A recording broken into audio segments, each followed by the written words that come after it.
Hello students, कैसे हैं आप लोग? अच्छे होंगे।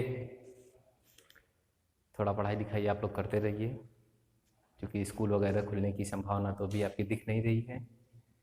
पता नहीं कॉलेज कब खुलेगा, लेकिन एग्ज़ाम आपका होना तय है। ऑनलाइन पढ़ाई के माध्यम से ही आपका एग्ज़ाम होगा। सो हमें ज़रूरत है पढ़ाने की, और आपको ज़रूरत है पूरा पूरा पढ़ने की।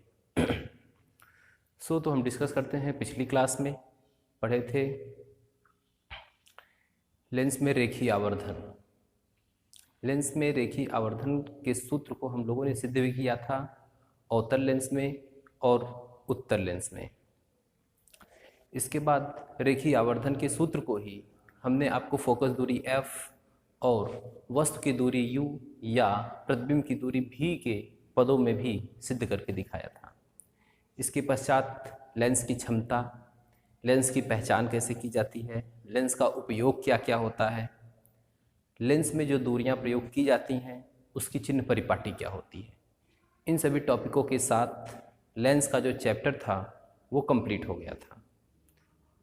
आज हम लोगों को गोली पृष्ठ पर प्रकाश का अपवर्तन पढ़ना है कि गोली पृष्ठ पर प्रकाश का अपवर्तन होता कैसे है। तो इसमें हम लोगों की पहली टॉपिक है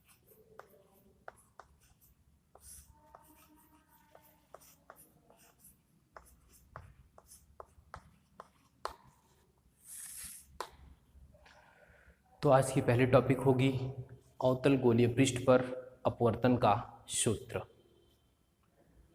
इसमें हम लोग पहले एक फिगर बनाएंगे और इस फिगर के माध्यम से ही हम समझेंगे कि कैसे इसकी सहायता से अपवर्तन के सूत्र को सिद्ध करना है।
तो ये मैंने फिगर अवतल गोलीय पृष्ठ के लिए बना दिया है। इस फिगर के विषय में मैं आपको समझा देता हूँ, इसमें कौन सी चीज़ कैसे क्या है। जेड पी जेड डैश ये एक अवतल गोलीय पृष्ठ है जिसमें P इस पृष्ठ का ध्रुव है और यह एक मुख्य अक्ष है। मुख्य अक्ष पर एक बिंदु वस्तु O रखी हुई है। एक चीज़ और, पृष्ठ के बाईं तरफ जो माध्यम है वो विरल है जिसका अपवर्तनांक n1 है, और जो ये पृष्ठ है ये सघन माध्यम है जिसका अपवर्तनांक n2 है। और जो ये ZPZ है ये R वक्रता त्रिज्या का एक अवतल गोलीय पृष्ठ है जिसके मुख्य अक्ष पर एक बिंदु वस्तु O रखी हुई है। बिंदु वस्तु O से दो प्रकाश की किरणें चलती हैं, एक OA और दूसरी OP। OP तो सीधे ध्रुव से होते हुए आगे बढ़ जाती है, और जो OP है ये विरल माध्यम से जब सघन माध्यम में जाती है तो ये अभिलंब पर झुक जाती है। अभिलंब की ओर कैसे झुकती है? ये वक्रता केंद्र से इस पृष्ठ पर डाला गया लंब है, तो ये इस पृष्ठ इस बिंदु के लिए अभिलंब का कार्य कर रहा है। और ये प्रकाश की किरण ये जो OA है ये देखिए जाती इस डॉटेड लाइन पर, इसका पथ ये था, लेकिन वो इस पथ पर न जा करके ये अभिलंब की तरफ झुक गई है। तो ये जो तीर वाली किरण है ये अपवर्तित किरण हो गई। इसको मैंने पीछे बढ़ाया तो ये डॉटेड लाइन के द्वारा बिंदु I पर आकर के मिलती है। तो एक ये किरण और एक ये किरण दोनों एक दूसरे को I पर काटती हैं जहां पर बिंदु वस्तु का प्रतिबिंब बनता है। तो ये R वक्रता त्रिज्या हो गया, I तक की दूरी प्रतिबिंब की दूरी V हो गई, और O तक की दूरी U वस्तु की दूरी हो गई U। बात आती है कोण की। ये अभिलंब है, ये आपतित किरण है, इसके बीच का जो ये पूरा कोण है इसको मैंने I से दिखा दिया है जिसे आप आपतन कोण कहेंगे। आते हैं दूसरे माध्यम में, ये अभिलंब है और ये अपवर्तित किरण है। इन दोनों किरणों के बीच जो बना कोण ये R है जिसको आप अपवर्तन कोण कहेंगे। अब मैं जब इन्हीं दोनों किरणों को पीछे देखा तो एक किरण ये मिली और ये जो अपवर्तित किरण थी इसको मैंने खींचा तो ये डॉटेड वाली मिली, अर्थात डॉटेड वाली और ये इन दोनों के बीच जो बना कोण है वो इसी R के बराबर है। चूंकि अब ये शीर्षाभिमुख हो गया तो कोण का भी पता चल गया। बिंदु A से मैंने मुख्य अक्ष पर एक लंब डाला है AM जिसकी ऊंचाई क्या है? h है। ओके, तो ये सारी बातें जो है कि चित्र के विषय में थी। अब जरा देखिए इसमें हम करेंगे क्या। इसमें हम देख रहे हैं कि एक त्रिभुज बन रहा है OCA, और इस OCA का जो बाह्य कोण है वो गामा है। क्या है? गामा। तो आप लिखेंगे त्रिभुज OCA, त्रिभुज OCA का बहिष्कोण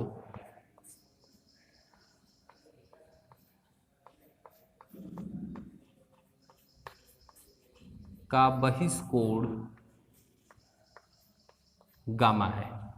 अगर त्रिभुज OCA का बहिष्कोण गामा है तो त्रिभुज के गुणों में हम लोगों ने पढ़ा है कि किसी त्रिभुज का जो बहिष्कोण होता है वह शेष दो कोणों के योग के बराबर होता है। यानी कि जो ये गामा होगा इस अल्फा प्लस आपतन कोण I के योग के बराबर होगा। यानी कि लिखा जा सकता है gamma equal to alpha plus I। इसी को मैं लिख सकता हूं आगे बढ़ा करके I equal to gamma minus alpha, gamma minus alpha. तो ये तो बात हो गई त्रिभुज OCA में। अब मैं बात करता हूं त्रिभुज ICA में।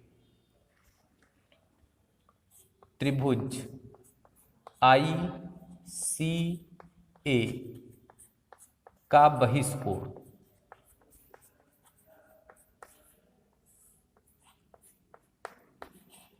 यहां भी गामा है, का बहिष्कोण गामा है। अब यहां भी जो गामा होगा वो शेष दो कोणों के योग के बराबर होगा। यानी कि लिखा जा सकता है गामा इक्वल टू, अब तो ये बीटा में आ जाएगा, बीटा प्लस आर, इसको मैं पुनः लिख सकता हूँ आर इक्वल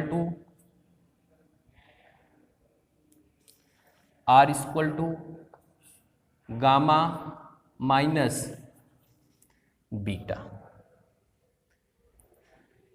अब हम यही लगा देते हैं स्नेल का नियम। स्नेल के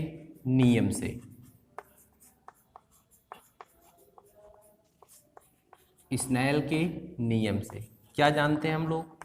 आपतन कोण की ज्या अपवर्तन कोण की ज्या का अनुपात एक नियतांक होता है जो अपवर्तनांक कहलाता है। तो ये बराबर होगा n2 अपान n1 और ये दोनों बराबर हो जाएंगे किसके? n के। अब जरा देखिए यहीं से हम लोग क्या लिख सकते हैं, n1 sine I equal to n2 sine R. अब मैं एक बात आपको बताऊं कि जो ये बिंदु A है, यदि ध्रुव P के निकट होता तो इसमें आपतन कोण I और अपवर्तन कोण R का जो मान है वह भी बहुत छोटा होता। तो हम लोग लिखेंगे यदि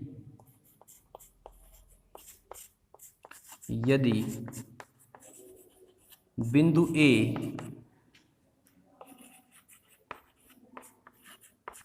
ध्रुव P के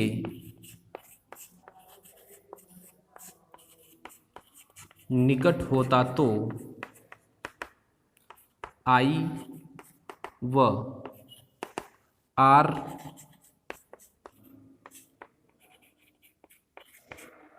भी छोटे होते। अगर I व R के मान भी छोटे होते तो हम लोग साइन I के स्थान पर I और साइन R के स्थान पर R प्रयोग कर लेते। अगर प्रयोग कर लेते तो इसको आप मान लीजिए समीकरण नंबर 1, ये हो जाएगा समीकरण 1 और ये हो जाएगा समीकरण 2 और इसे मैं मान ले रहा हूँ समीकरण 3। तो अगर साइन आई के बराबर होता, साइन आर के बराबर होता तो समीकरण 3 से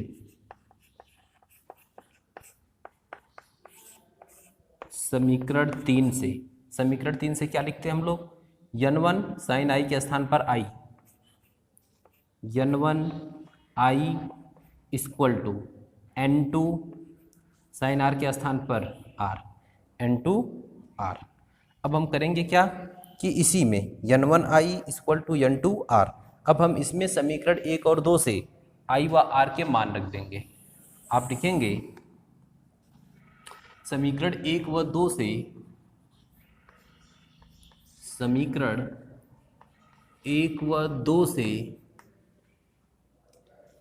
I व R के मान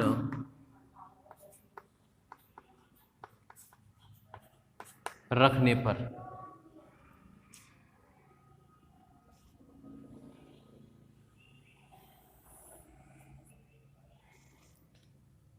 इधर ये फिगर है, इसको मैंने अलग कर दिया है।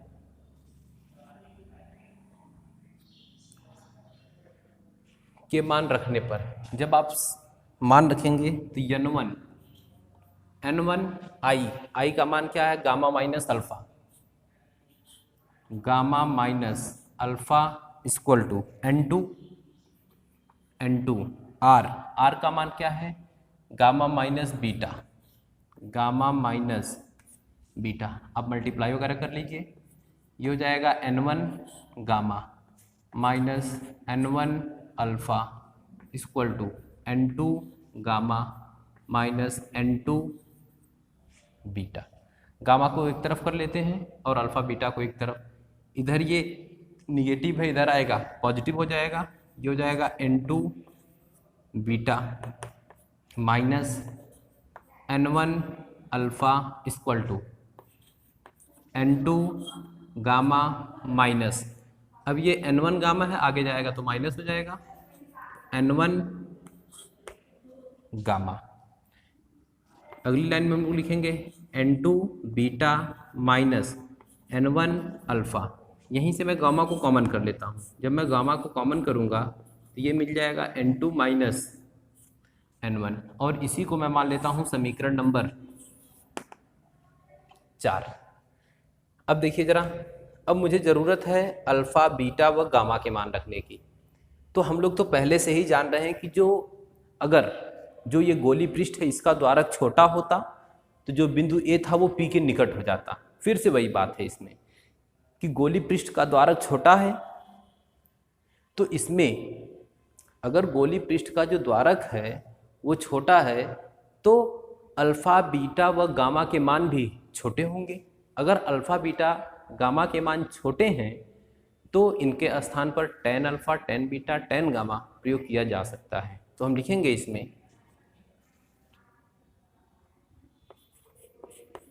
यदि गोलीय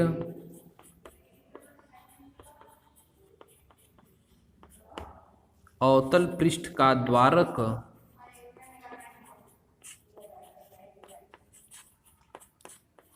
छोटा होता तो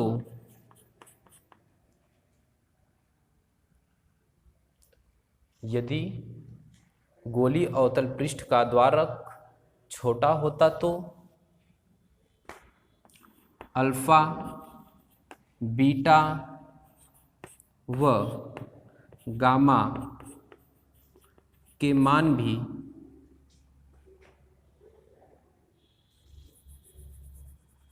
अल्फा बीटा व गामा भी छोटे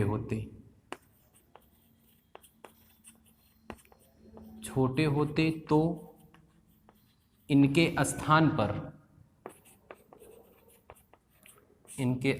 पर tan अल्फा, tan बीटा व tan गामा लिखा जा सकता है। अगर लिखा जा सकता है तो सबसे पहले हम इनका मान निकाल लेते हैं। tan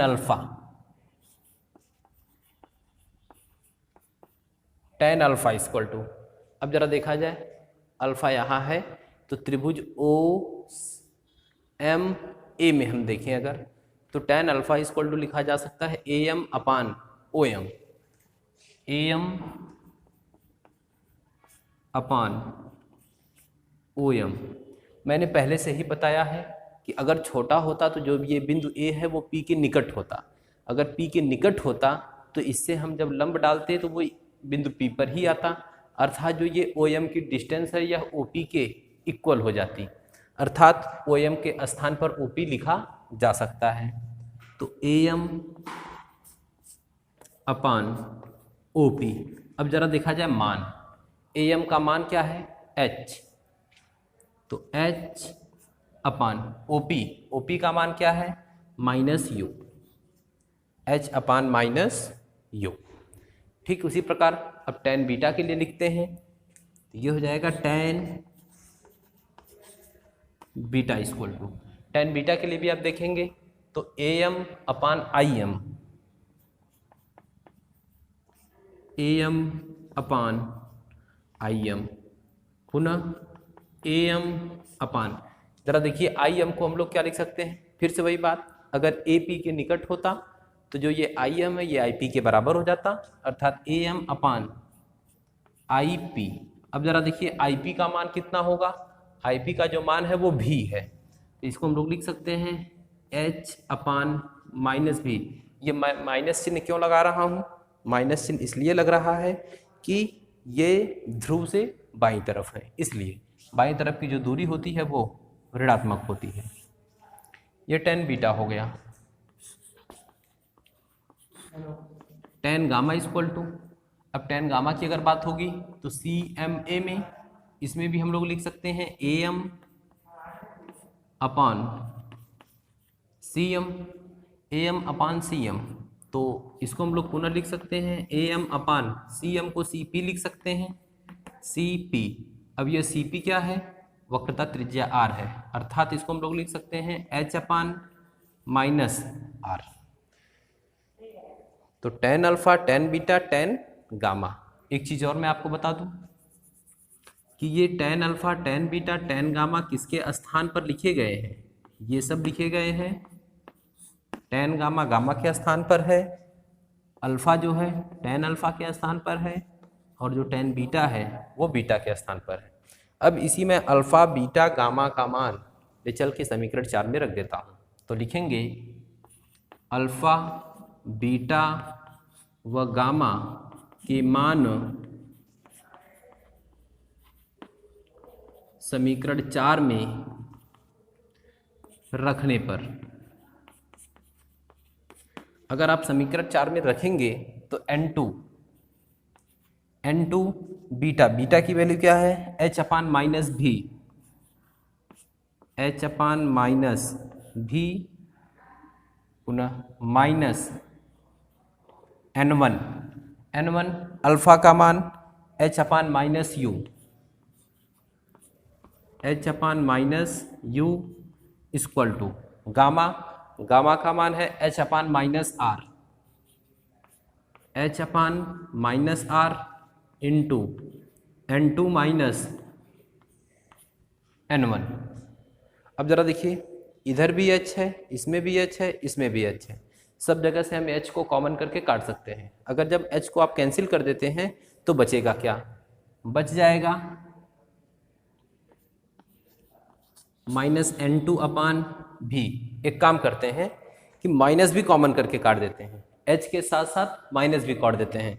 अगर माइनस भी काट देते हैं आप तो ये -n2/v नहीं, n2/v बच जाएगा। तो n2/v और एक माइनस इसमें से निकल गया, और ऑलरेडी अभी एक माइनस है, तो n2/v minus n1/u equal to n2 minus n1 n1/r, n2/v minus n1/u equal to n2 minus n1/r। तो एक फार्मूला तो सर यही है। अगर आप n1 n2 के फॉर्म में लिखना चाहते हैं तो एक फार्मूला तो यही है। सो इसको हम मान लेते हैं समीकरण 5। अगर मैं इसे समीकरण 5 मान लूँ तो हम लोग जानते हैं कि जो n2/n1 है वो n के बराबर है, यानी कि विरल माध्यम के सापेक्ष सघन माध्यम का अपवर्तनांक। तो करते क्या है कि समीकरण 5 के दोनों पक्षों में n1 से भाग दे देते हैं।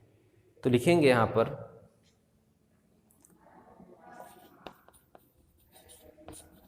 समीकरण 5 के दोनों पक्षों में n1 से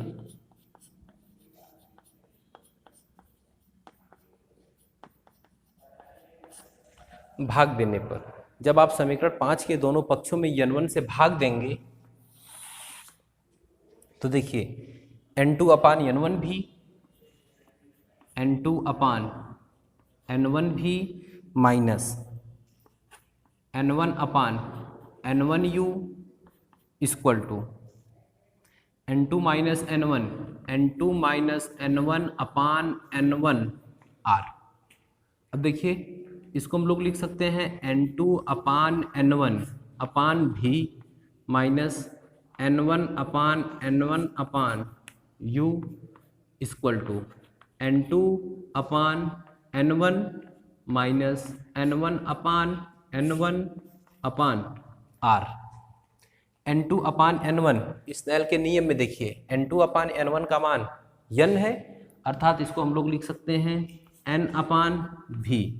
ये n1/n1 1 हो जाएगा, n/v minus 1/u equal to पुनः n2/n1 के स्थान पर n, तो n माइनस और ये n1/n1 1, n माइनस 1 और ये अपान, तो n/v minus 1/u equal to n minus 1/r। तो ये हमको अंतिम फार्मूला मिल जाता है। अब इसमें जो ये n है ये विरल माध्यम के सापेक्ष सघन माध्यम का अपवर्तनांक है। तो आप वो आपके एग्जाम में पूछे गए प्रश्न के ऊपर है कि आपसे फार्मूला क्या पूछ रहा है। अगर n/v-1/u = n-1/r पूछता है तो आपको वहां तक चलना पड़ेगा। यदि वो n1 और n2 के पद में पूछता है तो आप यहीं पर फार्मूले को रोक सकते हैं। ओके, तो ये पूरा फार्मूला था अवतल गोलीय पृष्ठ पर अपवर्तन के सूत्र का। सेम यही फार्मूला हम लोग पढ़ते हैं उत्तल गोलीय पृष्ठ पर अपवर्तन के सूत्र का। ओके, तो स्टूडेंट्स ये हम लोगों ने पढ़ लिया अवतल गोलीय पृष्ठ पर अपवर्तन का सूत्र। आज की क्लास में इतना ही। इसके आगे जो उत्तल गोलीय पृष्ठ पर अपवर्तन का सूत्र है इसे हम लोग अगली क्लास में पढ़ेंगे। Okay, thank you.